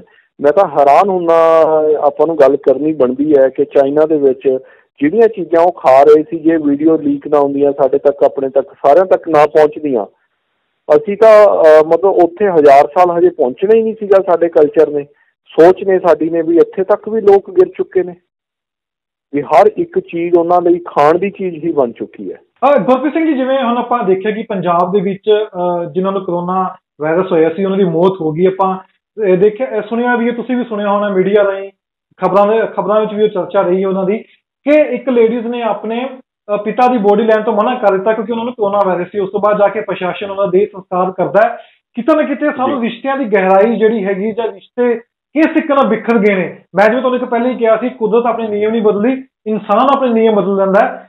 ਕਿਸ ਤਰੀਕੇ ਨਾਲ ਜਾ ਕੇ ਰਿਸ਼ਤੇ ਜਿਹੜੇ ਇੱਥੇ ਹੈਗੇ ਨੇ ਉਹ ਤਾਰ ਹੋਏ ਨੇ। ਫਿਰ ਤੁਹਾਨੂੰ ਲੱਗਦਾ ਕਿਤੇ ਨਾ ਕਿਤੇ ਜਾ ਕੇ ਇਨਸਾਨ ਨੂੰ ਸੋਝੀ ਪੈਣੀ ਚਾਹੀਦੀ ਹੈ, ਸਮਝ ਲੈਣਾ ਚਾਹੀਦਾ ਕਿ ਪੈਸਾ ਹੀ ਸਭ ਕੁਝ ਨਹੀਂ ਹੈਗਾ, ਰਿਸ਼ਤੇ ਵੀ ਕਿਤੇ ਨਾ ਕਿਤੇ ਮਾਇਨੇ ਰਖਾਉਂਦੇ ਨੇ। ਇੱਕ ਹੋਰ ਨਵਾਂ ਸ਼ਹਿਰ ਦੇ ਵਿੱਚ ਵੀ ਵਾਕਿਆ ਹੋਇਆ ਕਿ ਇੱਕ ਭਰਾ ਜਿਹੜਾ ਹੈਗਾ ਉਹ ਚੱਲ ਕੇ 35-40 ਕਿਲੋਮੀਟਰ ਦੂਰ ਭੈਣ ਕਰੀ ਜਾਂਦਾ, ਤੇ ਉੱਥੇ ਭੈਣ ਵੀ ਉਹਨੂੰ ਘਰੇ ਆਉਣ ਤੋਂ ਮਨਾ ਕਰ ਦਿੰਦੀ ਹੈ ਕਿ ਤੂੰ ਪਹਿਲਾਂ ਦੇ ਟੈਸਟ ਕਰਾ ਕੇ ਆ, ਉਸ ਘਰ ਵਿੱਚ ਐਂਟਰੀ ਹੋਏਗੀ। ਠੀਕ ਹੈ, ਇਹ ਸਾਇੰਸ ਦੀ ਗੱਲ ਕਰੀਏ ਤਾਂ ਬਹੁਤ ਜ਼ਰੂਰੀ ਹੈ। ਜੇ ਆਪਾਂ ਰਿਸ਼ਤਿਆਂ ਦੀ ਗੱਲ ਕਰੀਏ ਤਾਂ ਕਿਤੇ ਨਾ ਕਿਤੇ ਜਾ ਕੇ ਤੁਹਾਨੂੰ ਲੱਗਦਾ ਕਿ ਰਿਸ਼ਤੇ ਵੀ ਇਹ ਤਾਰ ਜਾਂ ਰਿਸ਼ਤਿਆਂ ਦੀ ਸੱਚਾਈ ਜਿਹੜੀ ਹੈ ਉਹ ਆਉਂਦੀ ਇੱਥੇ ਦਿਖ ਰਹੀ ਹੈ। ਮੈਂ ਤਾਂ ਵਿਜੇ ਜੀ ਸੋਚਦਾ, ਮੈਂ ਕਾਫੀ ਦਿਨਾਂ ਤੋਂ ਮੈਨੂੰ ਮਤਲਬ ਕਾਫੀ ਕੰਟਰੀਜ਼ ਦੇ ਵਿੱਚੋਂ ਕਾਲਸ ਆ ਰਹੀਆਂ ਸੀਗੀਆਂ ਕਿ ਵੀ ਆਪਾਂ ਲਾਈਵ ਹੋਣਾ, ਤੇ ਮੈਂ ਮਤਲਬ ਨਾ ਸਿਰਫ ਇਸ ਡਰ ਦਾ ਮਾਰਾ ਲਾਈਵ ਨਹੀਂ ਹੋ ਰਿਹਾ ਸੀ ਕਿ ਇਸ ਦੀ ਜਿਹੜੀ ਕਰੋਨਾ ਦੀ COVID-19 ਦੀ ਗੱਲ ਹੀ ਨਾ ਚੱਲੇ ਬਸ ਸਿਰਫ, ਹੈ ਨਾ। ਕੋਈ ਥੋੜ੍ਹੀ ਬਹੁਤ ਲੋਕਾਂ ਨੂੰ ਇਸ ਤੋਂ ਵੀ ਨਿਜਾਤ ਮਿਲੇ ਕਿ ਕੋਈ ਚੱਜ ਦੀ ਗੱਲ ਆਪਾਂ ਕਰ ਸਕੀਏ, ਕਿ ਦਿਮਾਗ 'ਤੇ ਇੰਨਾ ਕੁ ਜ਼ਿਆਦਾ ਅਸਰ ਹੋ ਚੁੱਕਿਆ। ਮੈਂ ਵੀ ਇੰਨਾ ਪੜ੍ਹਦਾ ਰਿਹਾ ਪਿੱਛੇ ਇਹਦੇ ਬਾਰੇ, ਤੇ ਵੀਡੀਓਜ਼ ਦੇਖਦਾ ਰਿਹਾ, ਤੇ ਅਸਲ ਦੇ ਵਿੱਚ ਜਿਹੜੀ ਅਸਲੀ ਗੱਲ ਹੈ ਨਾ, ਤੇ ਇਹ ਜਿਹੜਾ ਤੁਸੀਂ ਰਿਸ਼ਤਿਆਂ ਦੀ ਗੱਲ ਕੀਤੀ, ਰਿਸ਼ਤੇ ਤਾਰ ਹੋ ਚੁੱਕੇ ਨੇ ਬਿਲਕੁਲ ਹੀ। ਇਹਦੇ ਵਿੱਚ ਕੋਈ ਇਹ ਨਹੀਂ ਹੈ ਕਿ ਸਾਇੰਸ ਨੇ ਕਹਿਤਾ ਦੂਰ ਰਹਿਣਾ, ਤਾਂ ਪਰ ਉਹ ਤਾਂ ਇਸ ਤਰ੍ਹਾਂ ਦਾ ਵੀ ਹੋ ਸਕਦਾ ਕਿ ਸਕੇ ਭੈਣ ਭਰਾ ਨੇ ਤੇ ਉਹ ਉਸਦਾ ਇਲਾਜ ਕਰਾਉਣ, ਖੁਦ ਜਾ ਕੇ ਉਹਦਾ ਟੈਸਟ ਕਰਾ ਕੇ ਉਹਨੂੰ ਘਰੇ ਲੈ ਕੇ ਆਉਣ। ਇਹ ਤਾਂ ਰਸਤੇ ਨੇ ਦੇਖੋ, ਰਿਸ਼ਤੇ ਬਣਾਉਣ ਦੇ ਤੇ ਰਿਸ਼ਤੇ ਤੋੜਨ ਦੇ। ਇਸ ਦੇ ਵਿੱਚ ਇਹ ਕੋਈ ਨਹੀਂ ਹੈ, ਰਿਸ਼ਤਿਆਂ ਦੀ ਗੱਲ ਹੀ ਨਹੀਂ ਕੀਤੀ ਜਾ ਸਕਦੀ। ਇੱਕ ਅਗਰ ਆਪਾਂ ਪੁੱਤ ਦੀ ਗੱਲ ਕਰਦੇ ਹਾਂ, ਇੱਕ ਮਾਂ ਲਈ ਵੀ ਪੁੱਤ ਓਨਾ ਹੀ, ਕਦੇ ਕਹਿੰਦੇ ਹੁੰਦੇ ਸੀ ਕਿ ਮਾਂ ਨੇ 9 ਮਹੀਨੇ ਪੇਟ ਦੇ ਵਿੱਚ ਰੱਖਿਆ ਤੇ ਬਹੁਤ ਪਿਆਰ ਕਰਦੀ ਹੈ। ਤੁਸੀਂ ਹਜ਼ਾਰਾਂ ਕੇਸ ਹੁਣ ਦੁਨੀਆ ਦੇ ਵਿੱਚ ਦੇਖੇ ਹੋਣਗੇ, ਇੱਕ ਮਾਂ ਨੇ ਪੁੱਤ ਨੂੰ ਕੱਢਤਾ, ਇੱਕ ਧੀ ਤੇ ਮਾਂ ਲੜ ਪਈਆਂ, ਮਾਂ ਨੇ ਧੀ ਨੂੰ ਮਾਰਤਾ, ਧੀ ਨੇ ਮਾਂ ਨੂੰ ਮਾਰਤਾ। ਇਹ ਖਬਰਾਂ ਮਤਲਬ ਤੁਸੀਂ ਕਦੇ ਐਕਸਪੈਕਟ ਹੀ ਨਹੀਂ ਕਰ ਸਕਦੇ ਸੀ ਕਿ ਆਉਣਗੀਆਂ ਕਦੇ ਇਹਨਾਂ ਮਤਲਬ ਮੀਡੀਆ ਦੇ ਉੱਪਰ। ये ਜਿਹੜਾ वक्त है कलयुग का टाइम है तो बहुत ही माड़ा टाइम है। कहना मैंने पूछा अपनी रूह से, आजकल तू मुझसे खफा क्यों रहती है? तो मेरी रूह बोली पहले ये बता ये युग कौन सा चल रहा है? तो मैं बोला कलयुग। तो मेरी रूह मुझसे बोली कलयुग में तू खुद से खफा रहता है तो मैं तुझसे खफा क्यों ना रहूं। ਜਦੋਂ मैं ही नहीं चंगा बन सकता, मेरे रिश्ते तार हो चुके, ਤਾਂ ਰਿਸ਼ਤਿਆਂ ਦੀ ਗੱਲ ਕਰਨਾ, ਰਿਸ਼ਤਿਆਂ ਦੇ ਬਾਰੇ ਦੱਸਣਾ ਮਾਇਨੇ ਨਹੀਂ ਰੱਖਦਾ ਹੁਣ ਵਿਜੇ ਜੀ। ਮੇਰਾ ਇਹ ਹੁਣ ਸਮਾਂ ਬਹੁਤ ਹੋ ਗਿਆ ਤੇ ਇੱਕ ਹੋਰ ਮੇਰਾ ਸਵਾਲ ਹੈ ਕਿ ਜਿਸ ਤਰੀਕੇ ਨਾਲ ਤੁਸੀਂ ਰੂਹ ਜਿਹੜੀ ਕਿਤਾਬ ਹੈ ਵੀ ਮੈਂ ਜਿਵੇਂ ਪਹਿਲਾਂ ਜ਼ਿਕਰ ਕੀਤਾ ਦਰਸ਼ਕਾਂ ਨੂੰ ਕਿ 14 ਭਾਸ਼ਾ ਦੇ ਵਿੱਚ ਉਹ ਰਿਲੀਜ਼ ਹੋ ਚੁੱਕੀ ਹੈ, 14 ਭਾਸ਼ਾ ਦੇ ਵਿੱਚ ਉਹ ਲਿਖੀ ਜਾ ਚੁੱਕੀ ਹੈ, ਤਾਂ ਇੱਕ ਹੋਰ ਸਵਾਲ ਬਣਦਾ ਕਿ ਰੂਹ ਇਨਸਾਨ ਦੀ ਆਪਾਂ ਇਹ ਗੱਲ ਕਰਨੀ, ਇੱਕ ਰੂਹ ਦਾ ਰਿਸ਼ਤਾ ਜਾਂ ਕੁਦਰਤ ਜਿਹੜੀ ਹੈਗੀ, ਕੁਦਰਤ ਦਿਖਾਈ ਦਿੰਦੀ ਹੈ ਆਪਾਂ ਨੂੰ ਵੀ, ਕੁਦਰਤ 'ਚ ਆਪਾਂ ਹਵਾ ਮਹਿਸੂਸ ਕਰ ਸਕਦੇ ਹਾਂ, ਆਪਾਂ ਠੰਡ ਨੂੰ ਮਹਿਸੂਸ ਕਰ ਸਕਦੇ ਹਾਂ, ਕੁਦਰਤ ਨੂੰ ਆਪਾਂ ਦੇਖ ਸਕਦੇ ਹਾਂ। ਜਿਹੜੀ ਰੂਹ ਹੈ, ਰੂਹ ਜਿਹੜੀ ਇਨਸਾਨ ਦੇ ਅੰਦਰ ਹੁੰਦੀ ਹੈ ਉਹ ਰੂਹ ਨੂੰ ਆਪਾਂ ਦੇਖ ਨਹੀਂ ਸਕਦੇ, ਮਹਿਸੂਸ ਕਰ ਸਕਦੇ ਹਾਂ। ਜੇ ਆਪਾਂ ਕਿਸੇ ਨੂੰ ਕਹਿ ਦਿੰਦੇ ਹਾਂ ਕਿ ਇਸ ਦੀ ਰੂਹ ਜਿਹੜਾ ਇਸਦਾ ਸਾਥ ਨਹੀਂ ਦਿੰਦੀ, ਫਿਰ ਤੁਹਾਨੂੰ ਕੀ ਲੱਗਦਾ ਜੇ ਇਸ ਤੇ ਤੁਸੀਂ ਕਿਤਾਬ ਲਿਖੀ ਹੈ, ਸਭ ਤੋਂ ਅੱਛੀਆਂ ਲਾਈਨਾਂ ਇਸ ਕਿਤਾਬ ਦੇ ਵਿੱਚ, ਵੈਸੇ ਤੁਹਾਡੀ ਸਾਰੀ ਕਿਤਾਬ ਹੀ ਬਹੁਤ ਅੱਛੀ ਹੈ, ਇਹੋ ਜਿਹੀ ਕਿਹੜੀਆਂ ਗੱਲਾਂ ਜੋ ਤੁਹਾਨੂੰ ਪ੍ਰਭਾਵਿਤ ਕਰ ਗਈਆਂ, ਜੋ ਤੁਸੀਂ ਪ੍ਰਭਾਵਿਤ ਹੋ ਕੇ ਲਿਖੀਆਂ ਹੋਣ? ਜਾਂਦੇ ਜਾਂਦੇ ਜਿਹੜੀ ਸ਼ੁਰੂ ਦੇ ਵਿੱਚ ਗੱਲ ਕੀਤੀ ਸੀ ਕਿ ਸ਼ਮਸ਼ਾਨ ਘਾਟ 'ਚ ਫਲੈਕਸਾਂ ਲੱਗੀਆਂ ਬਹੁਤ ਹੀ ਜ਼ਿਆਦਾ, ਪੂਰੇ ਇੰਡੀਆ ਦੇ ਵਿੱਚ ਬੜੀ ਵੱਡੀ ਗੱਲ ਸੀਗੀ। ਤੇ ਮੈਂ ਇੱਕ ਤਾਂ ਵੱਡੀ ਗੱਲ ਮੈਂ ਆਪਣੇ ਦਰਸ਼ਕਾਂ ਨੂੰ ਦੱਸਣਾ ਚਾਹੂੰਗਾ ਕਿ ਮੇਰੇ ਵਿੱਚ ਵੱਡੀ ਚੇਂਜ ਜਿਹੜੀ ਆਈ ਹੈ ਇਸ ਰੂਹ ਜਾਂ ਰੱਬ ਕਿਤਾਬ ਲਿਖਣ ਨਾਲ, ਉਹ ਜਿਹੜੀ ਕਦੇ ਕੋਈ ਸੋਚ ਵੀ ਨਹੀਂ ਸਕਦਾ ਕਿ ਮੈਨੂੰ ਹੁਣ ਨਾਮ ਦੀ ਭੁੱਖ ਖਤਮ ਹੋ ਗਈ ਹੈ। ਮਤਲਬ ਜਿਹੜੀ ਚੀਜ਼ ਪਿੱਛੇ ਮੈਂ ਜੰਮਦੇ ਸਾਰ ਸ਼ਾਇਦ ਮਾਂ ਦੀ ਕੁੱਖ 'ਚੋਂ ਜਦੋਂ ਨਿਕਲਿਆ ਸੀਗਾ, ਸ਼ਾਇਦ ਉਦੋਂ ਹੀ ਮੇਰੇ ਦਿਮਾਗ 'ਚ ਵੜ ਗਿਆ ਸੀ ਫਿਤੂਰ ਕੇ ਹਰ ਘਰ 'ਚ ਮੇਰਾ ਨਾਮ ਹੋਵੇ, ਤੇ ਉਹ ਮੇਰਾ ਫਿਤੂਰ ਖਤਮ ਹੋ ਗਿਆ ਇਸ ਰੂਹ ਲਿਖਣ ਦੇ ਕਾਰਨ ਹੀ। ਅੱਛਾ, ਸ਼ਮਸ਼ਾਨ ਘਾਟ ਦੇ ਵਿੱਚ ਫਲੈਕਸਾਂ ਲਾਉਣ ਦੇ ਨਾਲ ਇੱਕ ਹੋਰ ਫਿਤੂਰ ਖਤਮ ਹੋ ਗਿਆ ਕਿ ਮੈਨੇ ਆਪਣੇ ਆਪ ਨੂੰ ਮਿੱਟੀ ਸਮਝ ਲਿਆ, ਕਿ ਮੈਂ ਹੁਣ ਇਹ ਨਹੀਂ ਸਮਝਦਾ ਕਿ ਮੈਂ ਆਹ ਕਰ ਸਕਦਾ, ਉਹ ਕਰ ਸਕਦਾ। ਹਉਮੈ ਨਾਮ ਦੀ ਚੀਜ਼ ਘਟ ਗਈ ਹੈ, ਆਪਾਂ ਪੂਰੀ ਤਾਂ ਨਹੀਂ ਕਹਿ ਸਕਦੇ ਕਿ ਵਾਸ਼ ਹੋ ਗਿਆ ਸਾਰਾ ਕੁਛ।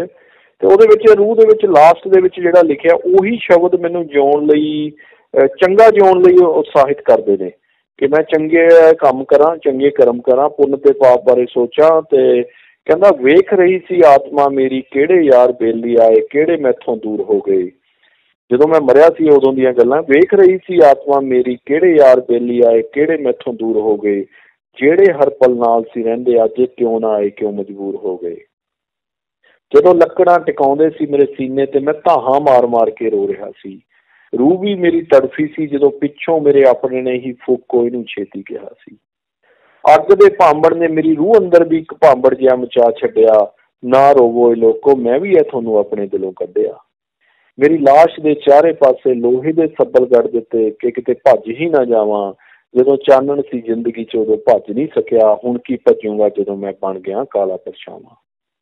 ਕਹਿੰਦਾ ਮੇਰੀ ਲਾਸ਼ ਤੇ ਕਿੰਨੀਆਂ ਹੀ ਛਾਲਾਂ ਤੇ ਚਾਦਰਾਂ ਉਹ ਪਾ ਰਹੇ ਸੀ, ਮਰ ਜਾਣ ਦੀ ਸੀ ਗਰਮੀ ਬਹੁਤ, ਪਰ ਉਹ ਤਾਂ ਇਹ ਕੱਪੜੇ ਪਾ ਕੇ ਮੇਰੀ ਰੂਹ ਨੂੰ ਹੋਰ ਤੜਫਾ ਰਹੇ ਸੀ।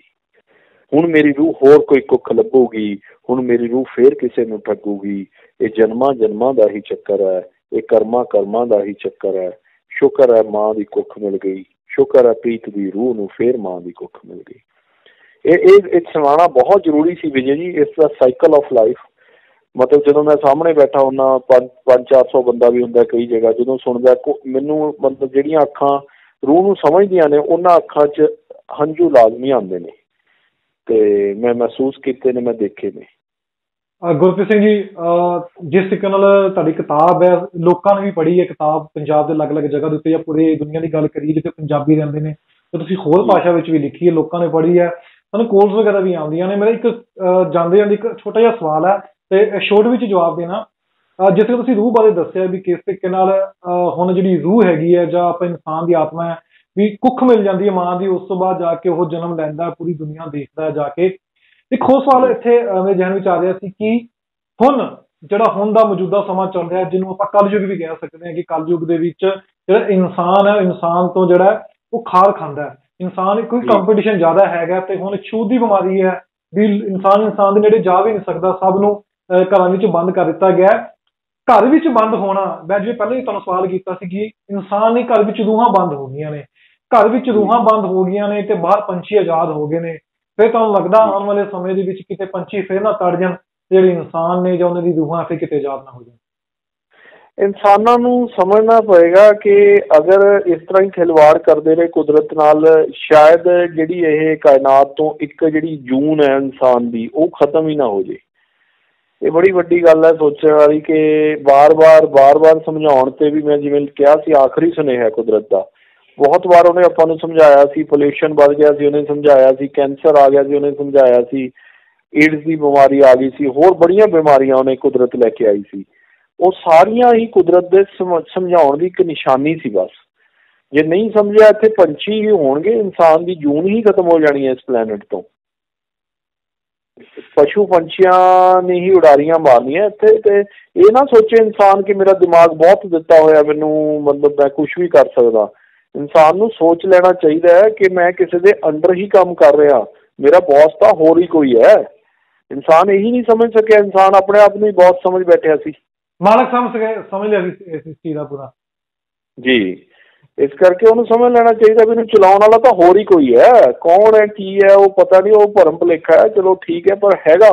ਇਹ ਨਹੀਂ ਤੁਸੀਂ ਡਿਸਕਾਰਡ ਕਰ ਸਕਦੇ ਕਿ ਉਹ ਹੈ ਨਹੀਂ ਗਾ ਇਹਨੂੰ ਚਲਾਉਣ ਵਾਲਾ। ਜੇ ਇੱਕ ਡਾਕਟਰ ਮਰੀਜ਼ ਨੂੰ ਠੀਕ ਕਰਦਾ ਤਾਂ ਇੱਕ ਜਿਹੜੀ ਕੁਦਰਤ ਹੈ ਉਹ ਇਨਸਾਨ ਨੂੰ ਪੈਦਾ ਵੀ ਕਰਦੀ ਹੈ। ਇਹ ਵੀ ਸੋਚਣਾ ਕਿ ਇਹਨੂੰ ਪੈਦਾ ਤਾਂ ਨਹੀਂ ਡਾਕਟਰ ਕਰ ਸਕਦਾ। ਪੈਦਾ ਮਤਲਬ ਪੈਦਾ ਕੋਈ ਇਹ ਤਾਂ ਨਹੀਂ ਹੈ ਡਾਕਟਰ ਆਪਣੇ ਆਪ ਇੱਕ ਇਨਸਾਨ ਨੂੰ ਆਪੇ ਹੀ ਪੈਦਾ ਕਰ ਲੂਗਾ, ਹੈ ਨਾ। ਉਸਦੇ ਵਿੱਚ ਸਾਰਾ ਕੁਛ ਹੀ ਪਾ ਦੂਗਾ, ਰੂਹ ਵੀ ਪਾ ਦੂਗਾ।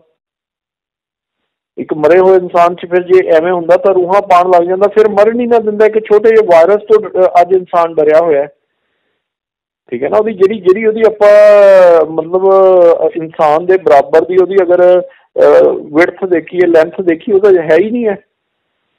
ਉਹਨੇ ਡਰਾਤਾ ਇਨਸਾਨ ਨੂੰ ਕਿਤੇ ਨਾ ਕਿਤੇ। ਚਲੋ ਬਹੁਤ ਬਹੁਤ ਮਿਹਰਬਾਨੀ ਗੁਰਪ੍ਰੀਤ ਸਿੰਘ ਜੀ, ਸਮਾਂ ਸਾਨੂੰ ਇਜਾਜ਼ਤ ਦੇਣ ਦਾ। ਬਹੁਤ ਵਧੀਆ ਗੱਲਾਂ ਕੀਤੀਆਂ ਨੇ ਤੁਸੀਂ। ਆਪਣੀ ਕਿਤਾਬ ਜਿਹੜੀ ਤੁਹਾਡੀ ਰੂਹ ਆਈ ਸੀ, ਤਾਂ ਹੁਣ ਰੱਬ ਜਿਹੜੀ ਕਿਤਾਬ ਤੁਸੀਂ ਲੈ ਕੇ ਆਏ ਹੋ, ਤਾਂ ਅਸੀਂ ਇਹੀ ਕਹਾਂਗੇ ਦਰਸ਼ਕ ਤੁਹਾਨੂੰ ਹੋਰ ਪਿਆਰ ਦੇਣਗੇ ਜਿਹੜੀ ਤੁਹਾਡੀ ਦੁਬਾਰਾ ਜਿਹੜੀ ਕਿਤਾਬ ਆਈ ਹੈ ਰੱਬ।